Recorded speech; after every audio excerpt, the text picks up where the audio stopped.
Hi hello ನಮಸ್ತೆ, ಎಲ್ಲ ಹೇಗಿದ್ದೀರಾ? ನೀವೆಲ್ಲ ತುಂಬ ಚೆನ್ನಾಗಿದ್ದೀರಾ ಅಂತ ನಾನು ಭಾವಿಸ್ತೀನಿ. ವೆಲ್ಕಮ್ ಬ್ಯಾಕ್ ಟು ಗೃಹಿಣಿಯ ಕಲಿಕೆ.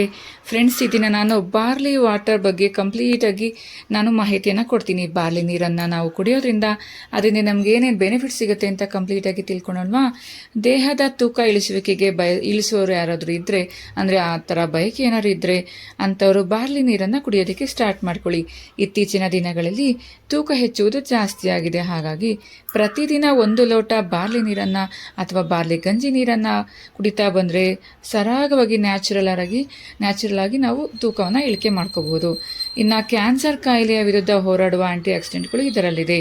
ಮುಖ್ಯವಾಗಿ ಬಾರ್ಲಿ ನೀರನ್ನು ಪ್ರತಿದಿನ 1 ಲೋಟ ಕುಡಿಯುತ್ತಾ ಬಂದರೆ ಗಂಟಲಿನ ಭಾಗದಲ್ಲಿ ಒಳ್ಳೆಯ ಬ್ಯಾಕ್ಟೀರಿಯಾಗಳನ್ನು ಉತ್ಪತ್ತಿ ಮಾಡಿ ಮುಂದಿನ ದಿನಗಳಲ್ಲಿ ಗಂಟಲು ಕ್ಯಾನ್ಸರ್ ಬಾರದೆ ಇರೋ ಹಾಗೆ ಇದು ನೋಡ್ಕೊಳುತ್ತೆ. ಇನ್ನು ಹೃದಯ ರೋಗ ಬರದಂತೆ ತಡೆಯುತ್ತೆ ಬಾರ್ಲಿ ನೀರು. ಬಾರ್ಲಿ ನೀರನ್ನು ಕುಡಿಯುವ ಅಭ್ಯಾಸ ಮಾಡಿಕೊಂಡ್ರೆ ರಕ್ತದಲ್ಲಿನ ಕೆಟ್ಟ ಕೊಲೆಸ್ಟ್ರಾಲ್ ಪ್ರಮಾಣವನ್ನು ಕಡಿಮೆ ಮಾಡಿ ಹೃದಯದ ಆರೋಗ್ಯ ಚೆನ್ನಾಗಿರುವಂತೆ ನೋಡ್ಕೊಳ್ಳುತ್ತೆ. ಮಧುಮೇಹಿಗಳ ಆರೋಗ್ಯಕ್ಕೆ ಪ್ರತಿದಿನ 1 ಲೋಟ ಬಾರ್ಲಿ ನೀರನ್ನು ಕುಡಿತಾ ಬಂದರೆ ರಕ್ತದಲ್ಲಿನ ಸಕ್ಕರೆ ಮಟ್ಟ ಏರಿಕೆಯಾಗದೆ ಮಧುಮೇಹ ನಿಯಂತ್ರಣಕ್ಕೆ ಸಿಗುತ್ತೆ. ಇನ್ನು ಜೀರ್ಣಕ್ರಿಯೆಯನ್ನು ಸುಧಾರಿಸುತ್ತೆ ಈ ಬಾರ್ಲಿ ನೀರು. ರೋಗ ನಿರೋಧಕ ಶಕ್ತಿಯನ್ನು ಹೆಚ್ಚಿಸುತ್ತೆ, ಮೂತ್ರದ ಪ್ರಮಾಣವನ್ನು ಹೆಚ್ಚಿಸುತ್ತೆ. ಬಾರ್ಲಿ ಒಂದು ಉತ್ತಮ ಮೂತ್ರವರ್ಧಕವಾಗಿದ್ದು ದೇಹದಿಂದ ಮೂತ್ರದ ಮೂಲಕ ವಿಷಕಾರಿ ವಸ್ತುಗಳನ್ನು ಹೊರಹಾಕಲು ಸಹಕರಿಸುತ್ತೆ. ಬೇಸಿಗೆಯಲ್ಲಿ ದೇಹವನ್ನು ತಂಪಾಗಿಡಲು ಸಹ ಸಹಕರಿಸುತ್ತೆ. ಇನ್ನು ಕಿಡ್ನಿ ಸ್ಟೋನ್ಗೆ ಇದು ರಾಮಬಾಣ ಅಂತಲೇ ಹೇಳ್ಬೋದು. ಪ್ರತಿದಿನ ಬಾರ್ಲಿ ನೀರು ಕುಡಿಯೋದ್ರಿಂದ ಕಿಡ್ನಿ ಕಲ್ಲುಗಳು ನಿಧಾನವಾಗಿ ಕರಗುತ್ತಾ ಬರುತ್ತೆ. ಅತಿಸಾರಕ್ಕೆ ಸಹ ಇದು ಒಂದು ಒಳ್ಳೆಯ ಮದ್ದು ಅಂತಲೇ ಹೇಳ್ಬೋದು.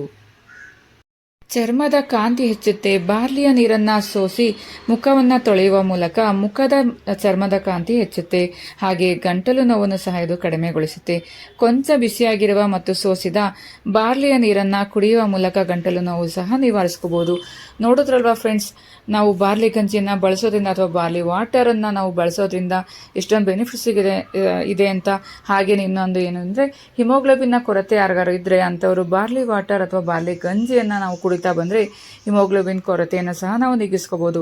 ಸೊ ತಡ ಮಾಡಬೇಡಿ, ವಾರಕ್ಕೆ ಒಮ್ಮೆ ಆದರೂ ಸಹ ಬಾರ್ಲಿ ವಾಟರ್ ಅಥವಾ ಬಾರ್ಲಿ ಗಂಜಿಯನ್ನು ನೀವು ಕುಡಿತಾ ಬನ್ನಿ. ನಿಮ್ಮ ಆರೋಗ್ಯ ನಿಮ್ಮ ಕೈಲಿದೆ ಅಲ್ವಾ? ಹೀಗೆ ನನ್ನ ಗೃಹಿಣಿಯ ಕಲಿಕೆ ಚಾನಲ್ನ ನೋಡ್ತಾ ಇರಿ ಫ್ರೆಂಡ್ಸ್.